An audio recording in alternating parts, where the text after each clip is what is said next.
We settle in tonight with a story that begins in the cold and ends in warmth that no one saw coming. She was 19 years old, and she had nowhere left to sleep. Her uncle, Elias Bramwell, the only kin who remained to her after the fever took her parents, had put her out of his house on the edge of Colfax County with a single sack of belongings and a wagon ride to the crossroads, because he said a grown woman was a mouth he could no longer afford to feed, and because, if we are honest, he had never wanted her there at all. In her pocket she carried $11.40, every coin she had saved from 3 years of mending shirts for other people's husbands. With that money, and nothing else in the world, she bought a run-down trapper's cabin on the far side of Widow's Ridge for $6.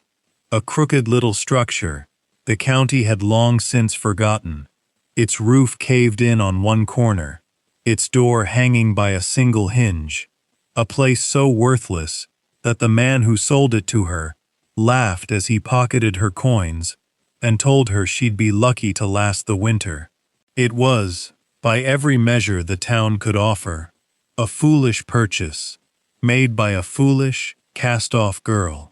But sealed behind the crumbling stones of that cabin's chimney lay something that no living soul in Larkspur Hollow had seen in 11 years, something that would still every tongue in that town to silence, and would, before the year was through, put bread back on tables that had gone empty since the mill closed. Settle in, and let us tell you the story of Delia Ann Pruitt. If you are watching this from a place that feels forgotten tonight, a place where the roof leaks and the neighbors look away, we hope you'll tell us so in the comments, because this story was written for you. Delia had been born in the spring of 1868, in a modest farmhouse 3 miles outside Larkspur Hollow, a town tucked into the folded hills of the Dakota Territory, where the wind came down off the ridges in the evenings, smelling of pine and turned earth. Her father, Samuel Pruitt, had been a cooper by trade, a broad, quiet man with sawdust forever caught in the creases of his knuckles, who built barrels tight enough to hold cider through a whole winter without a drop lost to the seams. Her mother, Ruth, had been the daughter of a Welsh stonemason who'd come west chasing the railroad, and from her, Delia had inherited not just a head of dark, unruly hair, but a habit of looking at broken things and seeing, before anything else, what they might become again. It was her mother who had taught her to read stone, the way a good mason reads it, running her fingers along a seam to feel where it wanted to be split, rather than forcing it to break where you wished. It was her father who had taught her wood, how a plank remembers the tree it came from, how you work with the grain and never against it, patience being the whole of the craft. Between the two of them, Delia grew up believing that nothing was simply refuse until you had truly looked at it, that every discarded thing carried some use folded up inside it, waiting for a person patient enough to find the seam. She was 11 when her father built her a small cedar chest with her name burned into the lid, and he told her, as he was fond of telling her, that a person's hands were the truest inheritance anyone could leave a child, truer than land, truer than money, because hands could not be taken away by fire, or by debt, or by another man's greed. She kept that chest her whole life, and she kept his words even longer, though there would come a season when she had good cause to doubt them. Her mother died of a lung sickness when Delia was 14, and her father, who had never been quite whole after that, followed 4 years later in the influenza that swept the territory in the winter of 1886, leaving Delia orphaned at 18, with a farm mortgaged to its roofline, and a funkle, her father's younger brother Elias, who arrived within the month to settle the estate and, as it turned out, to settle Delia along with it, moving her into his house, on the pretense of family duty, while quietly selling off her father's tools, her mother's good china, and finally the farm itself, to a cattle speculator from Bismarck, pocketing the proceeds and telling the county clerk that the girl had no claim to any of it, being unmarried and, in his words, not of an age to manage property sensibly. Delia was 17 going on 18 at the time, too grieved and too green in the ways of deeds and courthouses to fight him, and so she watched her whole inheritance dissolve into her uncle's ledger, like sugar into creek water, and she said nothing, because there was no one left to say it to. For a year and some months she lived under Elias Bramwell's roof, sewing and cooking and scrubbing floors that were never quite clean enough to satisfy his wife, Cora, who resented the extra mouth, even as she profited from the extra hands, and who reminded Delia daily, in ways large and small, that she was a guest in a house that had once, in fairness, belonged partly to her own father's family, before Elias had maneuvered his way into full ownership of it as well. Delia bore this the way she had learned to bear most things, quietly, working her needle by lamplight long after the house had gone to sleep, taking in mending from 3 families in town to build a little private store of coin that she kept hidden, sewn into the lining of her mother's old traveling case,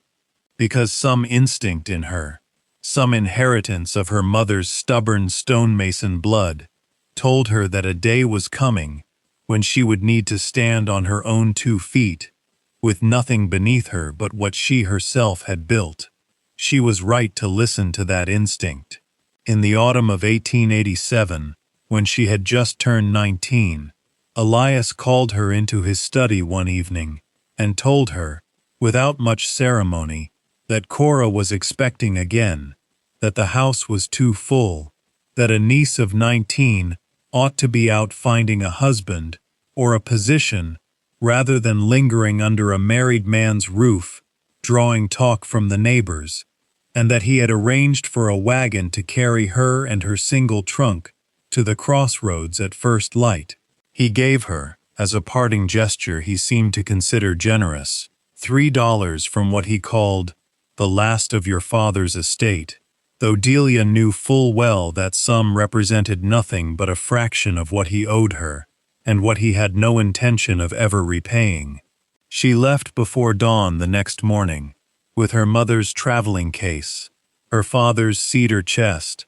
and the small hoard of coin she had sewn so carefully into the lining,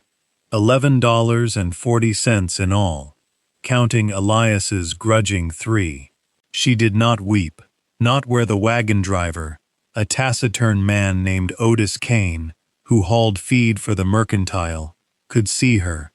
though she felt something in her chest go very still and very cold,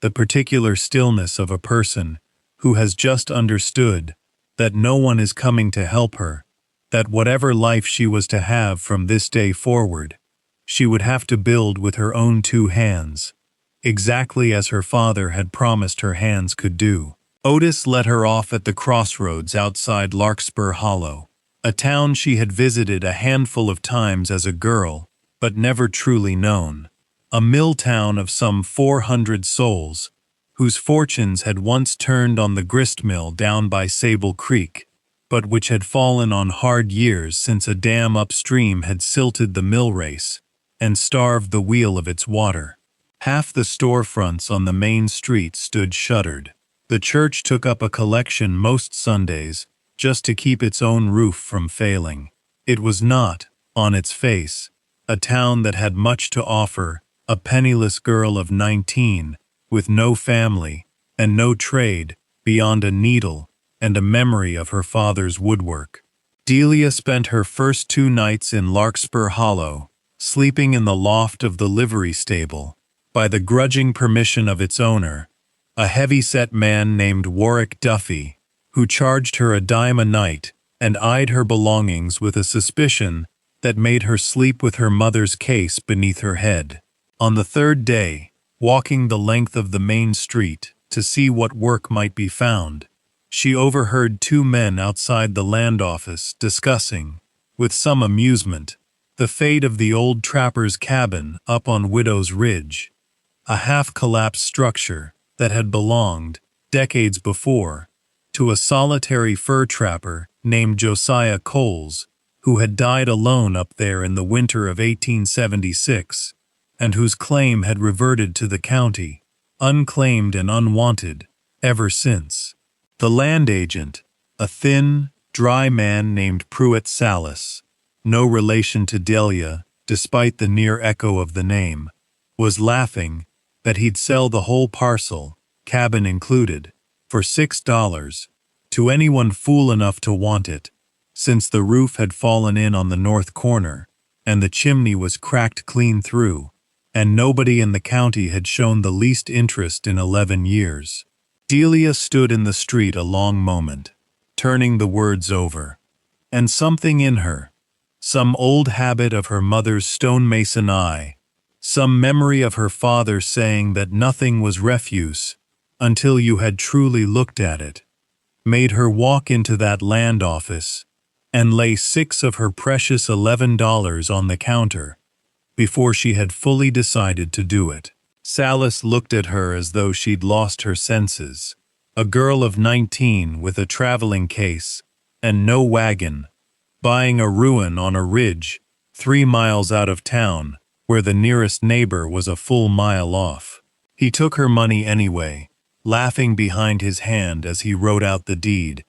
and told her she'd be lucky to survive the first snow up there, that better men than her had looked at that cabin and walked away shaking their heads. Delia only thanked him, folded the deed into her case beside her coin, and asked him, with what dignity she could summon, for directions up the ridge. She walked the 3 miles herself, her trunk left behind at the livery to be fetched later, and found the cabin exactly as described, and somewhat worse. A low, log-built structure, sunk into a stand of birch and pine, its roof open to the sky, on the northern corner, where a fallen limb had crushed clean through the shakes years before, its single door, hanging from one leather hinge, gone stiff and cracked with age, its interior carpeted in a decade of leaves and mouse nests, and the general debris of long abandonment. And yet, standing in that ruined doorway, with the last of the afternoon light slanting gold through the broken roof, Delia felt something rise in her chest that was not despair, but something closer to recognition, the particular quiet thrill her mother used to describe when she found a seam in a stone that no one else had noticed,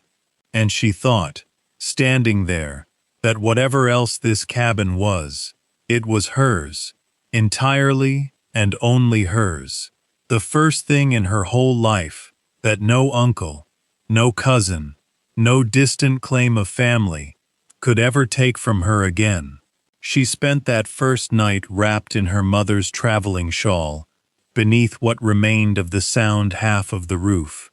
and in the days that followed, she set about the slow, unglamorous work of making the cabin livable,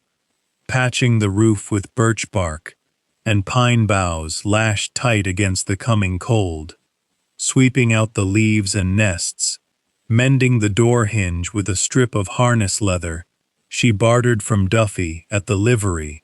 in exchange for 2 days' mucking of his stalls. It was in her 3rd week on the ridge, working to clear the great stone hearth of years of soot and fallen debris, so that she might have a fire before the first hard frost, that she noticed something her mother's eye would not let her ignore. A seam in the chimney's stonework, on the inner face where the flue narrowed above the firebox, a line too straight, too deliberate, to be the work of settling or age. It ran vertical for nearly 2 feet, mortared over, but mortared, she could tell at once from the color and grain of it,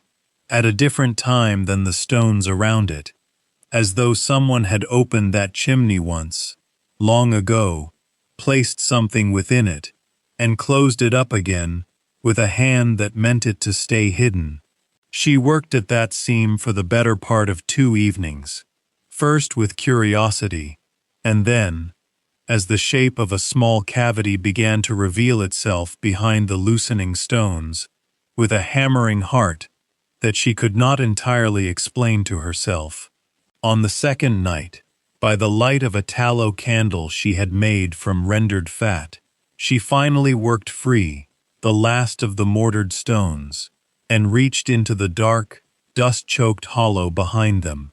and her fingers closed on the corner of something wrapped in oilcloth, brittle with age, but intact, a bundle no larger than a family Bible. She drew it out with hands that shook, and unwrapped it there on the hearthstones, and found inside a leather-bound ledger, its pages foxed and stiff, and folded beneath it a small drawstring pouch, heavier than its size suggested,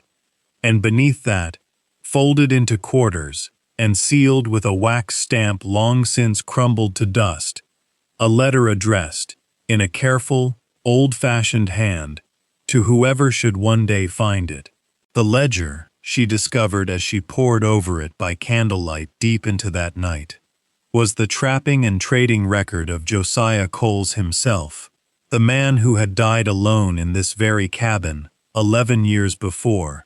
and it told a story that the town of Larkspur Hollow, in its long decline, had entirely forgotten. Josiah Coles. It emerged from the careful entries, and the letter that accompanied them, had not been merely a trapper eking out a living on the ridge, but had been, in the years before the mill's decline, a silent partner and original investor in the very grist mill down on Sable Creek that had once been the beating heart of the town's economy, a partnership he had entered quietly, without his name ever appearing on the mill's deed, because he was by nature a solitary man who wanted no part of town society,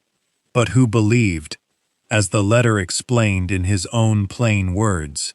in the good the mill did for the families who depended on it. When the mill's owner of record, a man named Corwin Hastings, had come to him in the year 1875, asking for a loan to shore up the dam and clear the silting mill race before it choked the wheel entirely, Josiah had lent him the considerable sum of $400 in gold, taking as security a handwritten note,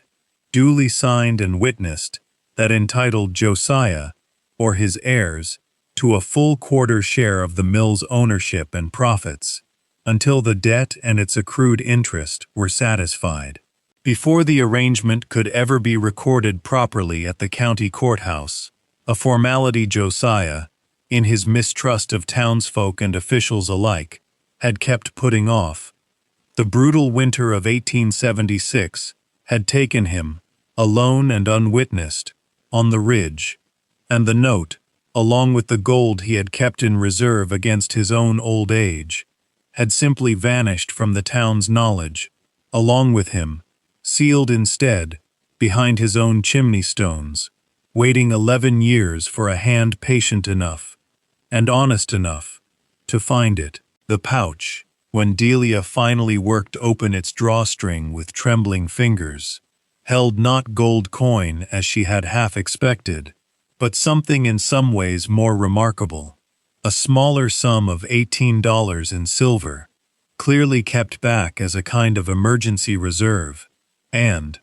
wrapped separately in a scrap of oiled cloth, a woman's gold wedding band, worn thin with age, which the letter explained, in a passage that brought an unexpected sting to Delia's eyes, had belonged to Josiah's late wife, Margaret, who had died in childbirth years before he ever came west, and whose ring he had carried with him, always, meaning it, in his words, for whatever child of my blood or my choosing might one day need remembering by. Josiah Coles, it seemed, had died believing he had no heir in the world. But the letter he had sealed into that wall was not addressed to a specific person at all. It was addressed, with a kind of plain, unsentimental hope, to whatever soul might one day find their way into his forgotten cabin with nothing else to their name, in the trust that such a person, having known want themselves, would know best what to do with what he left behind. He asked only, in his final lines, that if the mill still stood, his quarter share be honored, and that a portion of whatever came from it be used for the good of Larkspur Hollow itself, in whatever way seemed fitting to the finder, so that his 40 years of quiet labor on that ridge might mean something to people he had never troubled himself to know in life. Delia sat with that letter until the candle guttered out, and when the dawn came up gray over the ridge, she understood, with a clarity that frightened her a little, that she was no longer merely a penniless girl, squatting in a ruined cabin, but the sole possessor of a legal claim, witnessed and dated, to a quarter share of the very mill whose slow death had been quietly starving the town below her for over a decade. She resolved, sitting there in the cold morning light, with her father's old patience settling over her like a second shawl, that she would not rush this discovery into the light, carelessly, not with a claim this large, resting on a note 11 years unrecorded, and a town full of people who might, given half a reason, decide that a stray girl, with no kin and no standing, had no business inheriting anything at all. It took her the better part of 2 weeks, working quietly and carefully, to piece together what had become of the mill in the years since Josiah's death. What she learned, mostly from the talk at the mercantile counter, where she now took in mending, and from a few careful questions put to the elderly church sexton, who remembered the town's better days, was that Corwin Hastings had died some 6 years back, and that the mill's ownership had passed to his son, a hard, close-fisted man named Gideon Hastings, who had let the dam and mill race fall into worse disrepair rather than spend $1 restoring them, choosing instead to run the mill at a fraction of its old capacity, while quietly buying up mortgages on the small farms around town at ruinous interest, so that half of Larkspur Hollow now owed some debt or another to Gideon Hastings, who had grown, in the town's decline, into precisely the kind of man his father's old creditor Josiah Coles would have despised. It was Gideon, Delia came to understand with a chill, who stood to lose the most, and to be exposed the most thoroughly, should Josiah's forgotten note ever come to light, for it would mean not only surrendering a quarter of the mill's profits going forward, but very likely opening his own increasingly tangled finances, and the 11 years of interest quietly owed on an unrecorded debt, to the scrutiny of the county courthouse. Delia took her ledger, her letter, and her note to the one man in Larkspur Hollow she judged might help her, without simply taking the whole matter for himself, a semi-retired circuit lawyer named Aldous Greer, a widower in his 60s, who kept a small office above the church, and who had, some years before, briefly employed her mother's own father as a stonemason on a courthouse addition, and remembered the family with something like fondness. Greer examined the documents with a slow, careful thoroughness, testing the age of the paper and the ink against his own long memory of Josiah Coles, whom he had known slightly in life, a reclusive but scrupulously honest man, and he pronounced, after 2 full days of study, that the note appeared entirely genuine, that its witnessing signature belonged to a notary long since passed, but whose seal he could verify against the county's old records, and that Delia, as the lawful finder of an unrecorded but valid debt instrument on property she now legally owned, had every right in law to press the claim on Josiah's behalf, his estate having named no other heir. He agreed, for a modest fee to be paid from whatever the claim eventually yielded, to help her file it properly. Word travels fast in a small town, and it was not 3 days after Greer filed the notice of claim at the county courthouse that Gideon Hastings himself rode up the ridge to Delia's cabin, his face dark with a fury he barely troubled to conceal, to inform her that she was a fraud and a schemer, preying on a dead man's memory, that no court in the territory would honor a scrap of paper 11 years moldering behind a chimney, and that if she pursued this claim any further, he would see to it personally that she was run out of Larkspur Hollow as the vagrant and opportunist she plainly was. He was not alone in this sentiment. There were those in town, stirred by Hastings's own whispers in the days that followed, who found it altogether too convenient that a friendless girl with no history in Larkspur Hollow should suddenly turn up claiming a fortune from a dead recluse's wall. And for a time, Delia felt the same cold weight of suspicion and exclusion settle over her that she had known under her uncle's roof. Women at the mercantile, falling quiet when she entered,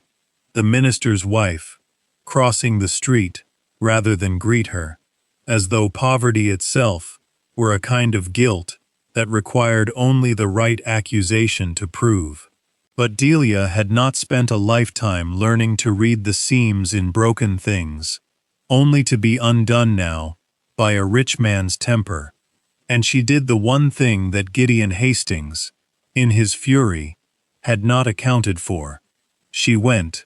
quietly and without fanfare, to the families of Larkspur Hollow, one by one, the very families whose small farms Hastings held mortgaged in his ledgers, and she showed them, plainly and without embellishment, the note in Josiah Coles's own hand,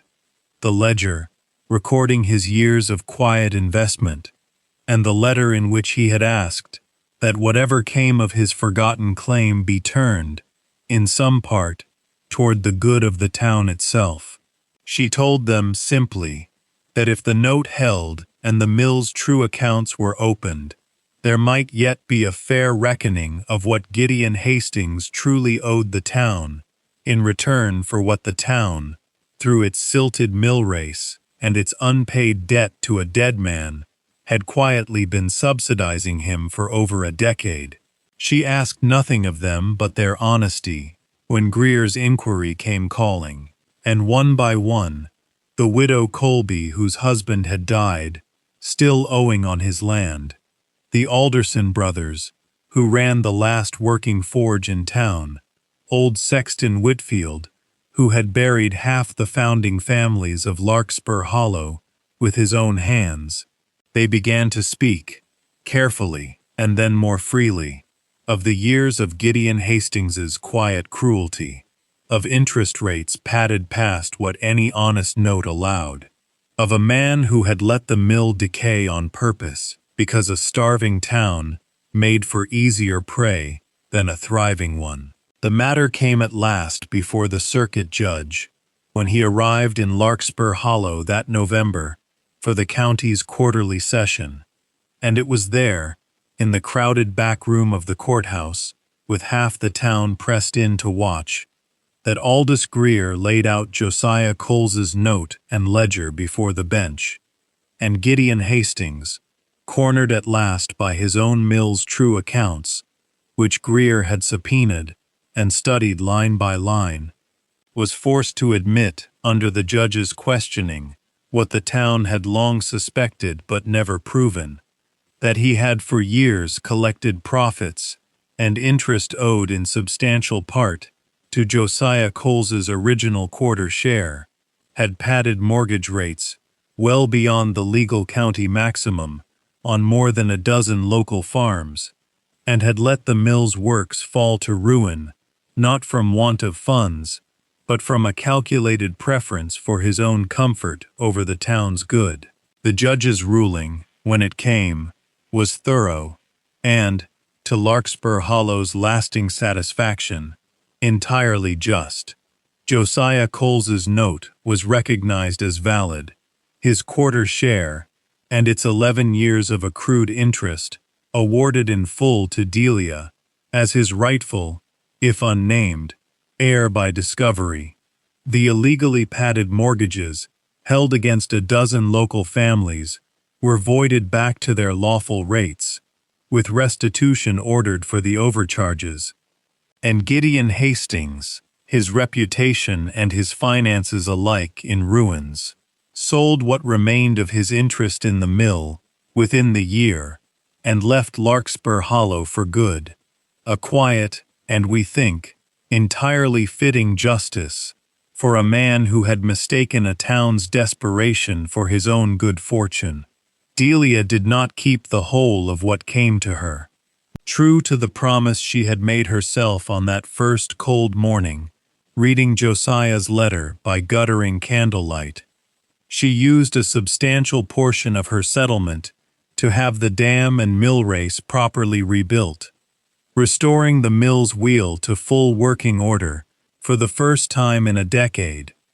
and she structured her own remaining quarter share not as an absentee owner's profit, but as a standing fund,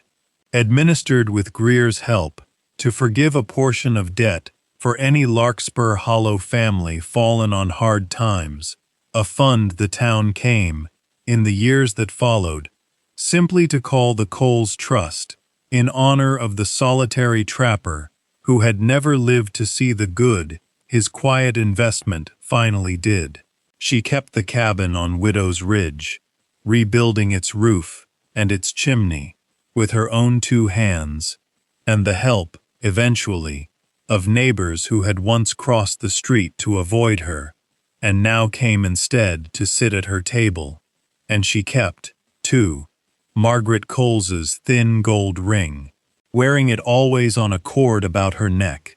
not as a claim upon a dead man's estate,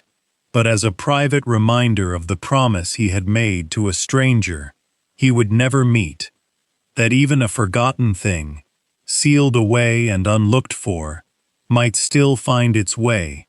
given patience and an honest hand, into the light. And so we return, as we always do, to where this story began, to a girl of 19, cast out with $11 and a single trunk, standing in the doorway of a ruin that the whole town had laughed to see her buy. What Delia Ann Pruitt found behind that chimney wall was not, in the end, merely gold or a legal claim, though it was certainly both of those things. It was the proof of something her father had told her as a child, and that her own hard years had nearly taught her to doubt, that hands willing to do patient, honest work would always, eventually, be repaid by the world, even when the world had every appearance of having forgotten them entirely. The neighbors who once would not meet her eye in the mercantile line grew silent that November afternoon in the courthouse, for an entirely different reason than they had been silent before, and it was that second silence, respectful and a little ashamed, that told Delia she had finally, truly, come home. We hope Delia's story reminded you tonight that worth is rarely where the world expects to find it, and that patience, more often than we credit it, is its own kind of quiet fortune. If you have ever found value in something others had already written off, a house, an old letter, a person even, we would love to hear about it in the comments below, because stories like Delia's are always, in some small way, still being written by people like you. Thank you for spending this time with us this evening. If this story moved you, consider sharing it with someone who might need a little reminder that forgotten things are not always worthless things. Until next time, stay close.